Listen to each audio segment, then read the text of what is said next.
All right, how's everyone doing today?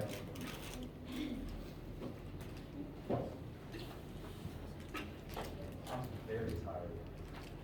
Same. Pro tip, try your best to get plenty of sleep. Related to that, don't get a puppy. What kind of puppy? She is a boxer pit mix. Oh, And- no. Have that. Yeah. Was yours as high energy as mine possibly is? If he was incredibly calm, he'd just like sit and just stare out the window for like hours at a time. Aww, that's our older dog. The new one is just constant play.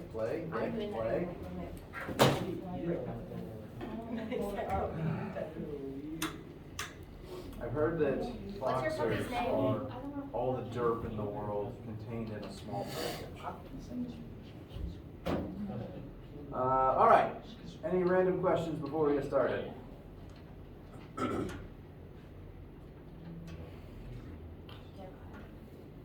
Okay, so I turned away and I thought someone said something to me. Never mind. Okay. Today is Wednesday, February 2nd. Happy Groundhog Day. And You see the shadow yet? We saw a shadow, so there's, For real? yeah. which one does that mean? There's 10 more, something, like, there's more winter. Winter's longer. More winter. Yeah. Okay. Wait, so do y'all I thought it'd be groundhog? Yeah, we were having a conversation about it in our team group chat, and like, one of them just died, like, last week. Oh. But they, the one that matters It's saw a a real shadow thing? this morning. I just thought it was like a metaphor. No, it's a real thing. It's a thing people do, although humans frankly can't predict the weather very well, so whether or not groundhogs can is very up for It's debate. supposed to be in the 70s next week. I believe it. Global warming. For this class, things to be aware of. The Chapter 2 assignments are currently live, and they are currently scheduled to be due Monday the 7th, but I am honestly thinking I'm going to be pushing that back because Chapter 2 is full of a lot of different small things, and I want to make sure we go through all of them with enough time before the homework is due. So that date will probably be getting pushed back to, at the very earliest, Wednesday the 9th, I would expect. I will keep you posted on that. As a reminder, I will never make something due earlier than I first assign it, but I will push things back.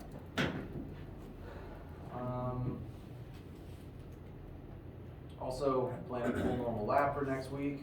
We're moving ahead with Chapter 2, talking about forces, and as this week continues and moving on into next week, we're going to start talking about how forces involve work and energy. And yeah, we're just gonna keep talking about that today. Any questions or opinions? All right. So, in our discussions of Newton's laws,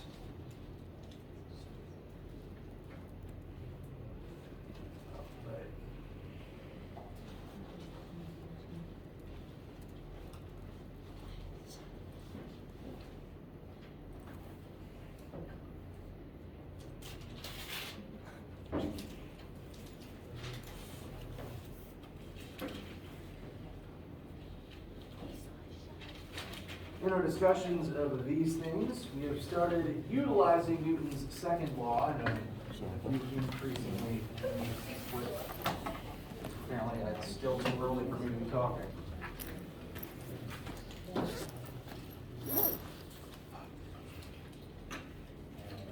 Newton's second law is a very important formula. I'm going to put it on the board so that it's up here even when I tap away from this slide. Net force on object equals mass times acceleration. In lab this week, we've started using this formula to calculate the weight of objects. So I will write up the slightly altered permutation of this.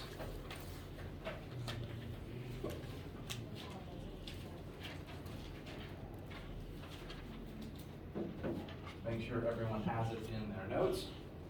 Since gravity is a force, we can use Newton's second law to calculate it. Specifically, the force of gravity on an object. We commonly refer to that as that object's weight. This symbol here is a big F with a subscript of G. This is not F times G.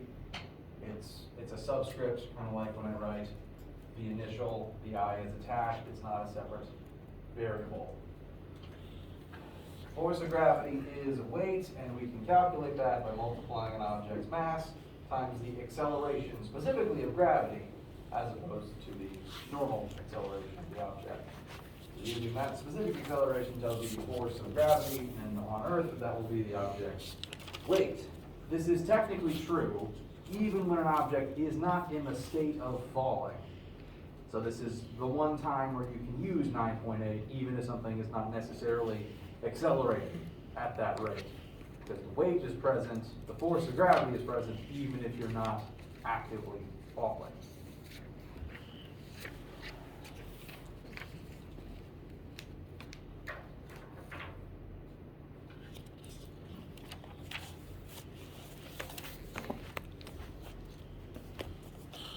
And so, I would like us to use both versions of this formula, the generalized Newton's second law and the concept of weight, to analyze a hypothetical situation where a very heavy object, 100 kilograms, 100 kilogram object is suspended motionless in mid-air.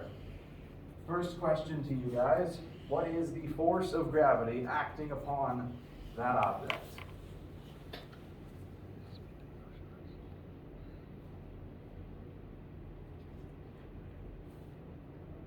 The thing holding it up? Is it like Sorry? is it like a rope that's holding it up? Yes. To draw a picture, we have a crate, 100 kilograms, I keep wanting to say 1,000, 100 kilograms, being held up by a rope. As it's being held there, what is the crate's weight? What is the force of gravity currently acting upon it? 0. It is not 0. All objects on Earth have weight, even if they're not falling. 100 kilograms. 100 kilograms is not its weight, that is its mass. 900. There is a slight difference. 980. 980, very good. So, distinctions to make as I get the calculation on the board. Mass and weight are not the same thing, technically speaking, from a physicist's perspective. Mass represents the amount of matter inside of an object, and that's true even if you brought this crate to the moon. It'd still be made of the same things, it would still have the same amount of atoms inside of it. But the weight depends on what planet you're on. The weight is the force required to lift it based on what planet you're on. The weight changes if you take this to the moon, it changes if you take it to Mars, it changes if you take it to the space station, but the mass doesn't. So on Earth, this crate's weight will be equal to its mass times Earth's acceleration of gravity. So 100 kilograms times negative 9.8 will give us 980 newtons of force downwards. Newtons is the unit of force that we like. We can use that kind of in the same way we would use pounds to talk about weight, because pounds and newtons are both measures of force. So on Earth, this is how much this particular crate weighs. Now, if you as an individual are not used to using newtons, that's fine. Frankly, I'm still not used to using them in my day-to-day life. So for a loose sense of scale, about 1,000 newtons, so somewhere on par with this, is about where most average build, average height adult humans rank in terms of weight. So roughly the weight of a human. Granted, it depends on the human, but average across most types of people This is what the kind of rough figure you're looking at. The range kind of fluctuates between 700 maybe 1400, but rough weight of a human being. And that weight, that force of gravity is present even though it's not yet falling. In dealing with objects your whole life, can you attest that the weight of various objects is present even when you're not manipulating them, even when they're not falling in midair? That weight is present even if it's not causing acceleration yet. So, this force of gravity is present even while it is being suspended in midair. Next question. If that is the force of gravity pulling down on this object, what is the force that the cable, must be exerting to hold that object in place? Very good. A couple people make the correct observation. If gravity is pulling with this force downward, then the cable is going to have to exert the same force upwards to keep it still. This object currently is not accelerating. As a result, and this is kind of tying in the third question currently on screen, net force equals mass times acceleration. Since the object is stationary, it's not falling, it's not accelerating, the net force would have to be equal to 0. Yes? If you add another rope, does that change anything? It could, depending on where the rope is connected. Like, you could do this, tie it straight down to the floor, in which case it depends entirely on how tight you tighten this one cable. You could suspend it from 2 different ropes, kind of like a sign hanging. That would change the number in each cable, but it would still need enough force upwards to negate its weight. Does that answer the question? Yeah. Okay. Ultimately, there needs to be some amount of upward force to cancel this out such that the net force here is 0. Acceleration is 0, net force is 0. And we know that there are forces present because the gravity is there.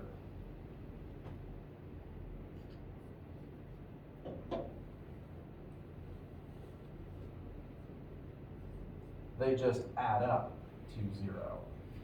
And in this specific case, since we know the force of gravity and we know it points down, F rho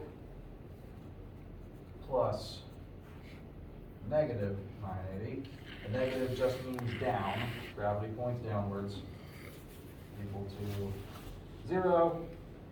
Algebra should tell us that the force of the rope should be positive 980. Positive just meaning up in this case. So that tells us not only the magnitude of the force in the rope, but also its direction.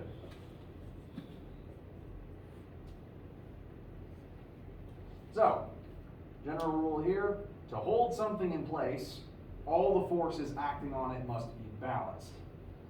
There will be forces, they just need to cancel out. That is the key to keeping any object locked in place.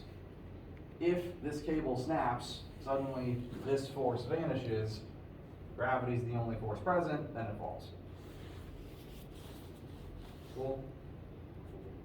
All right. This case, where the net force adds up to 0, is what some people would call a static example. Using just the definition of static to mean stuck in place, not moving. When the acceleration isn't 0, that is called a dynamic example. Things are moving, things are accelerating. So let's switch things around a little bit and look at a case like that. Let's say instead of the crane and the rope holding this box in place, the force in the rope increases such that the box is now being lifted upwards at a constant acceleration of 1/2 of a meter per second squared. not gonna erase the old work. I'm just gonna put the new stuff on this other board here.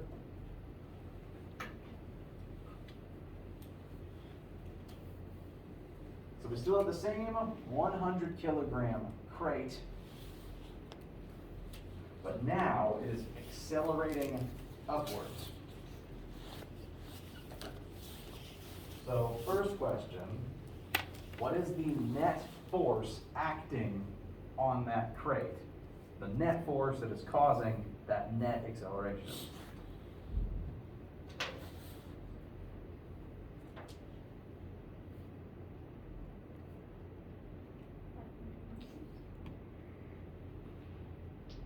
$500 newtons? 50. Almost, yes, it does end up being 50, but you're on the right track, maybe just carry a 0. That's okay. So, we are specifically being asked about net force. Now let's we know mass, we know acceleration.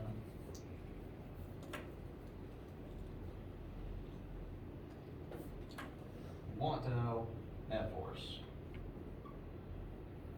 We have one formula that does have all of these things in it. Here's the second law. Net force equals mass times acceleration.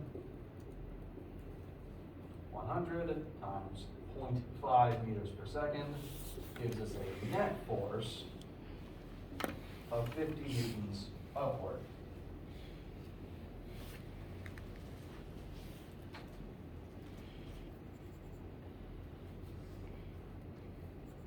Now, same drawing, it's still the same crate hanging from the same row. Physically speaking, what changed in this interaction to create this result instead of this one?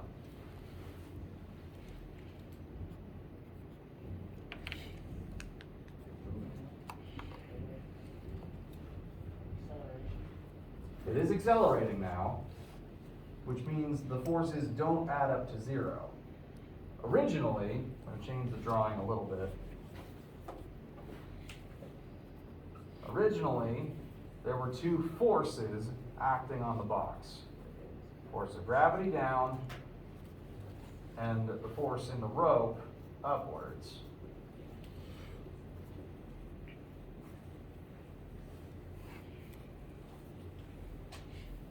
And they happened to be balanced, therefore the net force was 0. Did the number of forces change?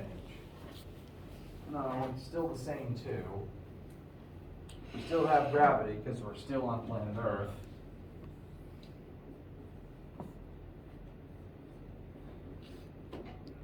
And since it's the same box with the same mass on the same planet, it still weighs the same.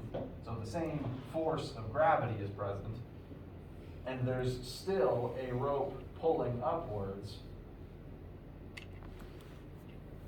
But whereas before, the rope and gravity were equal, and that created no acceleration, in order to lift something upwards, you have to lift harder upwards than gravity pulls down. So someone operating the crane just pulled the lever, increased the force upwards, and that's going to create upward acceleration. So the force in the rope is no longer equal and opposite to the force of gravity. It happens to be more, so when they add up, now it isn't 0 anymore. Now it's a positive number. So, I'm going through the questions in the order that they're presented on the slide. What is the net force on the crate? We determined that to be 50 newtons upward. What is the force of gravity on the crate?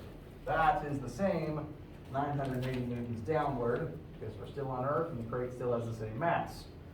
What is the force the crane exerts upwards on the crate? Well, we know the net force, which must be the sum of these two things. So,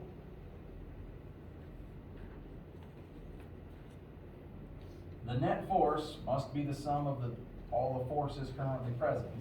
So, that net 50 is equal to the rope plus gravity. We start filling in numbers. Net force is 50. We want to solve for F rope. We fill in the negative 980 for FG. And we can conclude we add 980 to both sides, that the force in the rope must now be 1,030 newtons upwards. So the net force is 50, even though neither of the two individual forces are 50. The upward force is just 50 newtons bigger than the downward force.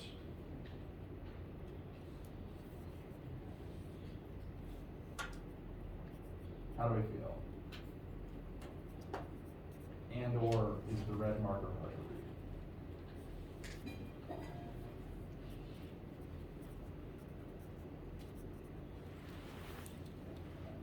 Okay.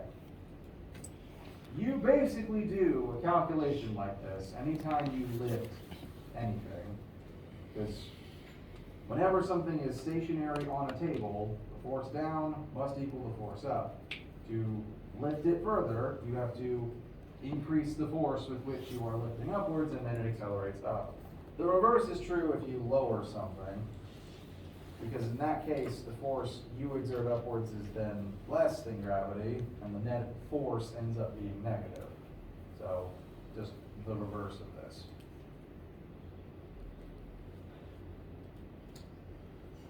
Questions, needs, opinions?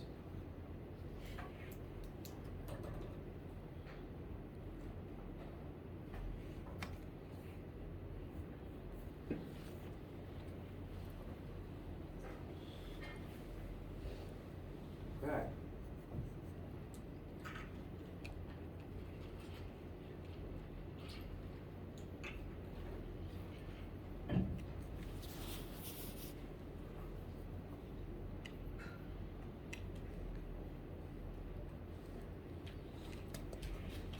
So, we've been discussing force and how it relates to Newton's laws of motion, and we're going to, over the course of the semester, describe different types of force, or rather, different origins of force, different places that force can come from, different ways force can act. It's all still force, it's all still measured in newtons, and you can plug it into any formula that has force in it, but all the different ways that force can happen are, in their own way, subtly unique and tend to come from different places. We've described a few of those sources already, namely gravity. Something to note about gravity is that it does act between all objects with mass. It's not just that Earth's gravity pulls down on you. Every object with mass exerts a force of gravity on every other object with mass. Remember Newton's third law, equal and opposite forces? Earth pulls down on you. Technically, you then pull upward on the Earth with your own gravitational pull. The Earth's gravity keeps the moon in orbit around the Earth. Meanwhile, the moon's gravity does affect the Earth in turn, namely when it comes to the tides. The moon's gravity is what keeps the tides generating. So, whenever one thing affects something else with gravity, that second thing exerts gravity back. So, if I weigh 1,000 newtons on planet Earth, Earth weighs 1,000 newtons on planet me. Yes? So the moon is basically has equal gravitational strength as. The force the Earth exerts on the moon is the same as the force the moon exerts on the Earth. Now, if I was to go to the moon, my weight would be less on the moon. The moon has less mass. The moon does not exert as much gravitational field as the Earth. But the Earth and the moon exert the same force on each other.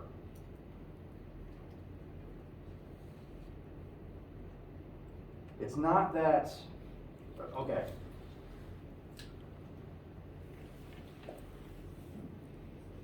Oops, almost wrote the labels backwards. Earth, Moon.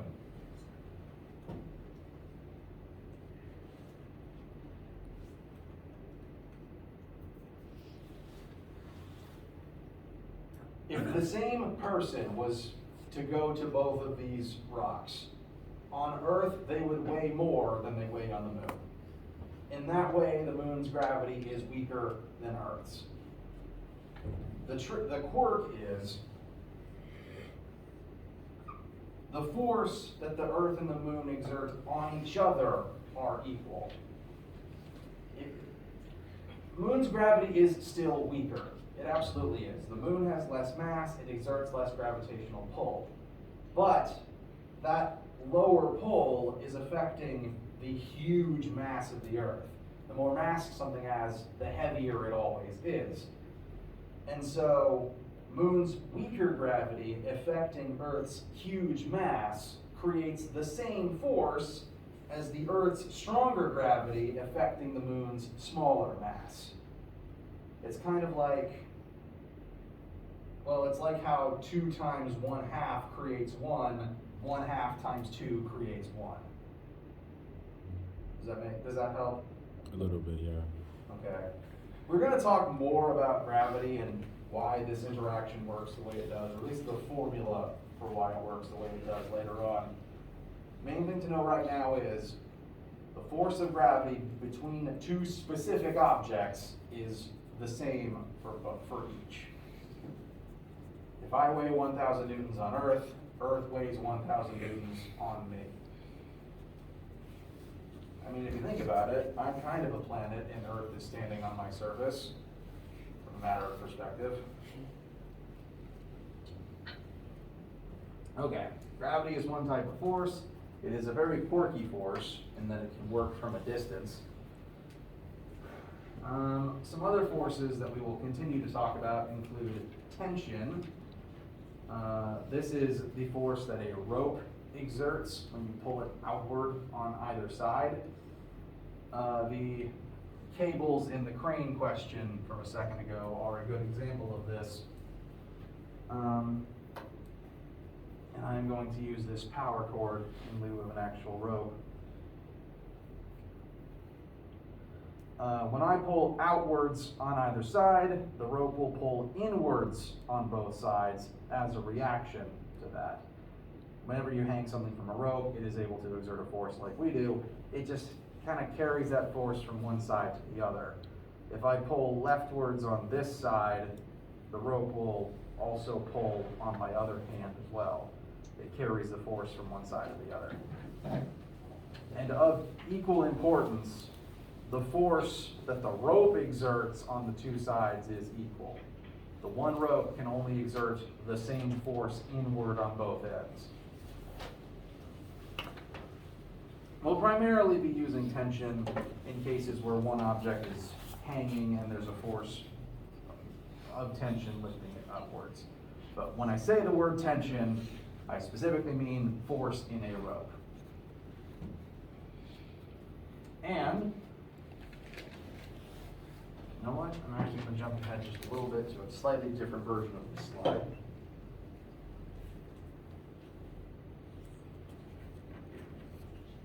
Oh, man.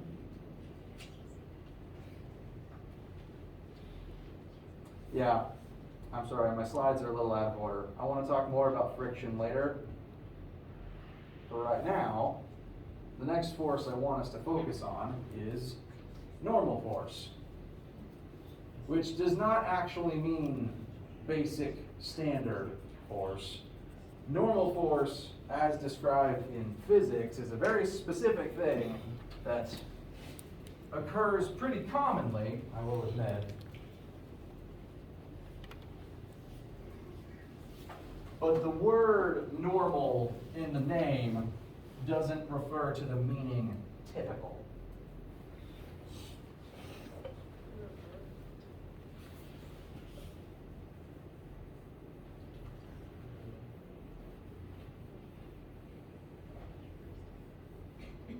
So, hypothetical situation, well, not really a hypothetical situation.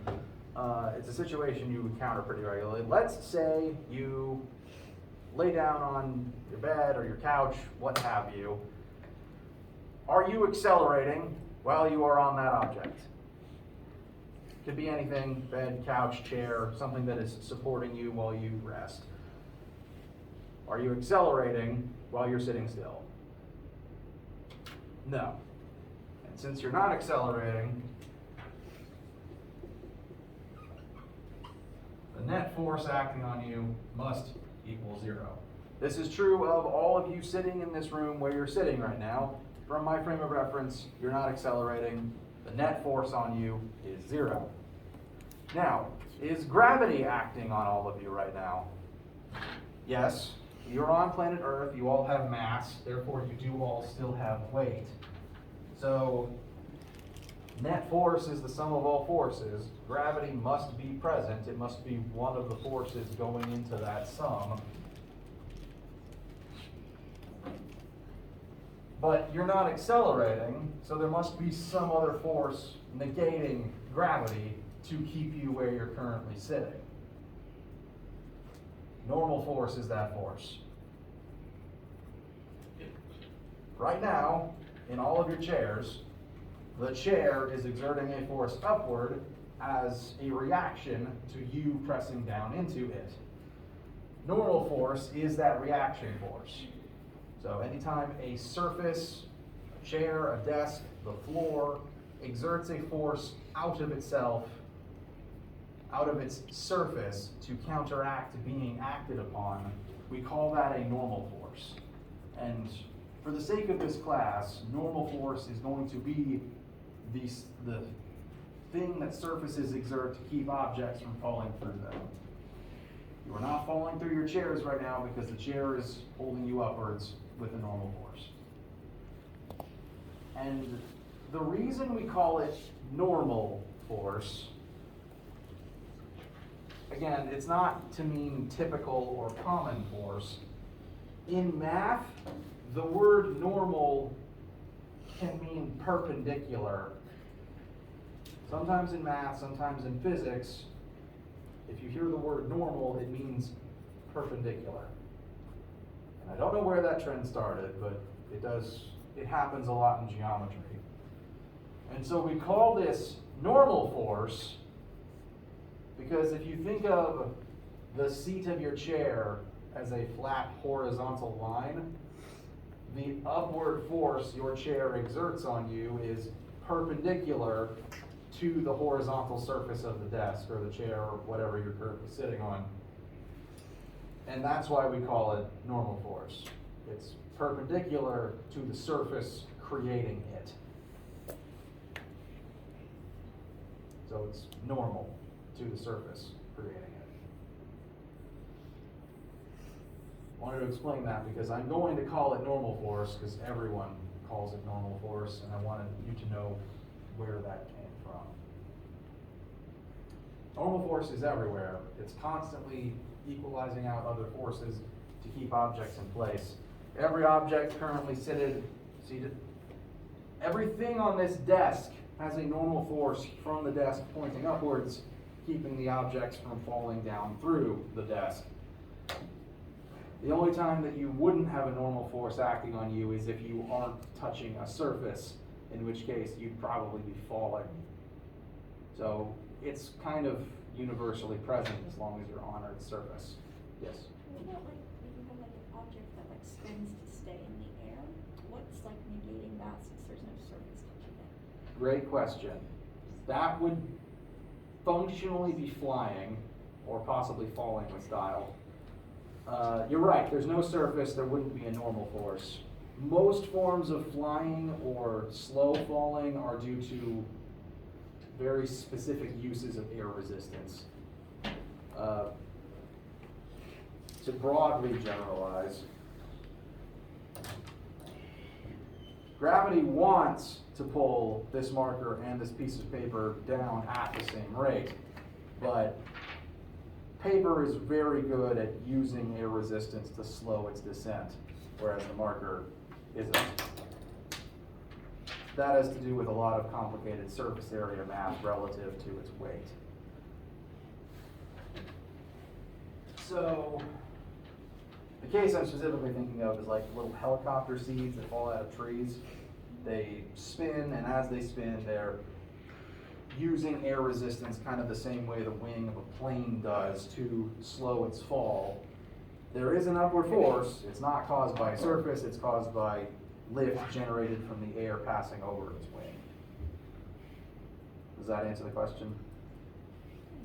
Kinda? What if you had like Superman? Is there any physics behind that to explain that? Like you can just like float in the air without The physics of any superhero flying depends a lot on the hero in question and who's writing the story.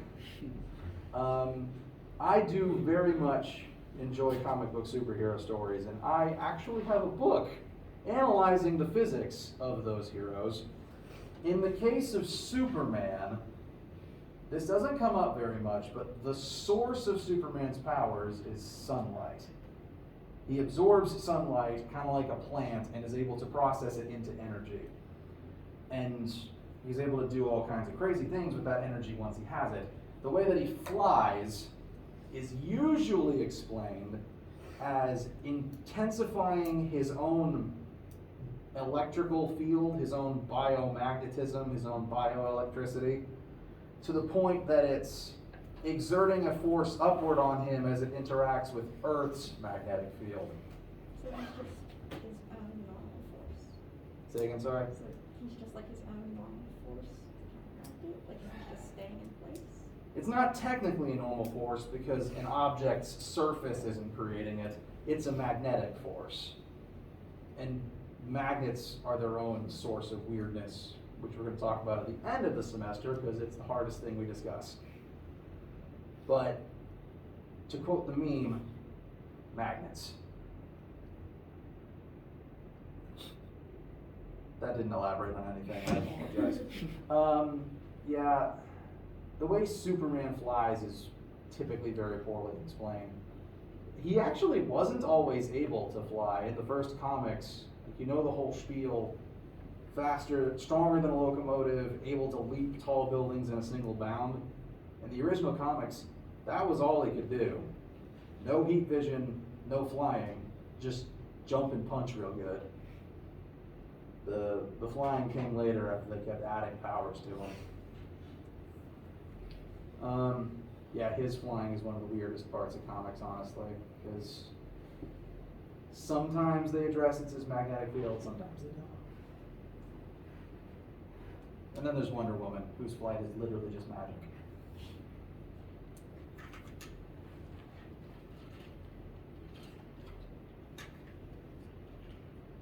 I could talk about superheroes all day, but that's not what I'm being paid to do.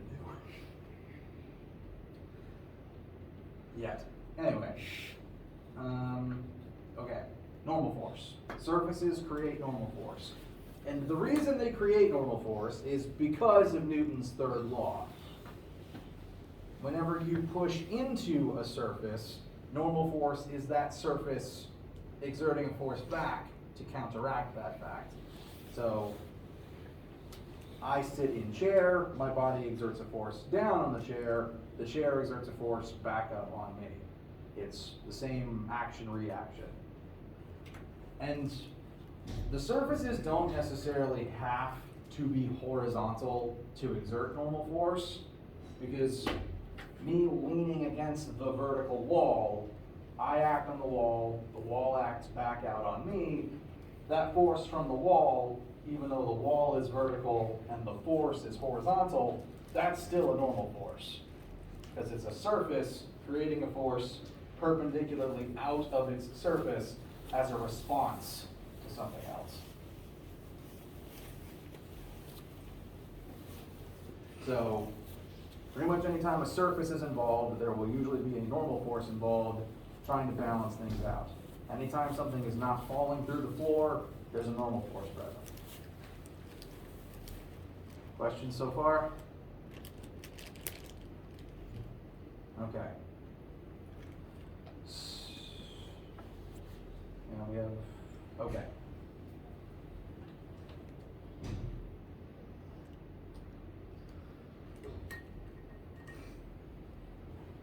Now, Having explained normal force, now I want to talk about friction. It's probably the last new force we're going to discuss for a while. And I want to talk about normal force first, because friction is directly tied in with normal force. So we're going through these lists of common forces that we're going to be using all throughout the rest of the semester. Normal force is always present. Friction is also something that comes up all the time on planet Earth, and it's kind of a big pain, but it's also at times kind of life-saving. Friction, to generalize, stops motion. Friction is a force that exists solely to slow things down and make them not move.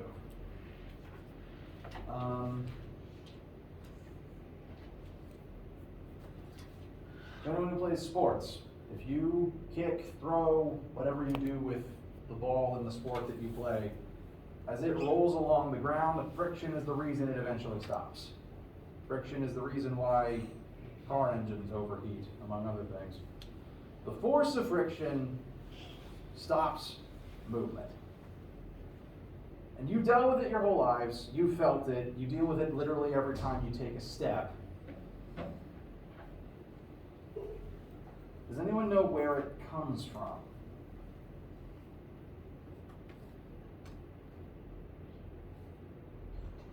We created. We do create it. It's created when the surface of one object is touching the surface of a different object. So, my desk is a mess, I apologize. I'm going to set this remote on the table, and I'm going to slide it across my table. As soon as I'm not touching it anymore, friction comes into existence and causes it to slow down and decelerate. I get it up to some velocity, and then once I'm not touching it anymore, friction is a force that's present that, since friction is a force, as it acts on a mass, it can slow you down. Slowing down is still an acceleration. Now, you only get friction when two things are touching. Technically, air is an object, so technically air resistance is friction, but this remote will only get friction from the desk when it's on the desk. And where that friction comes from actually ties back in to normal force. When the remote is sitting on the desk, there is a force from the desk pressing up into the remote. At the same time, ultimately because of gravity, the remote is pressing down into the desk. That's why these two forces are happening together at the same time. So you've got two surfaces pressing into each other.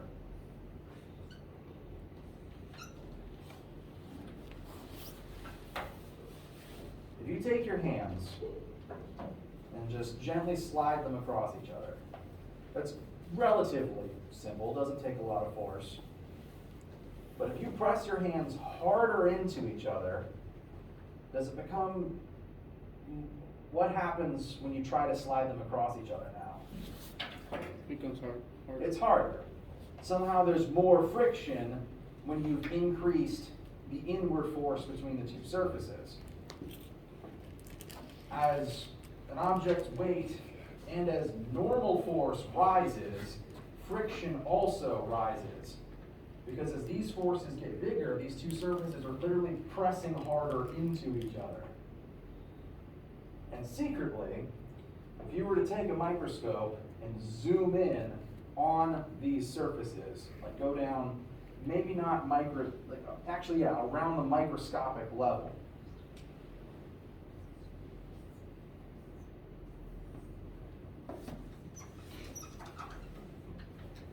every single surface is rough and jagged if you zoom in far enough. Zoom in far enough, everything will look like shark teeth.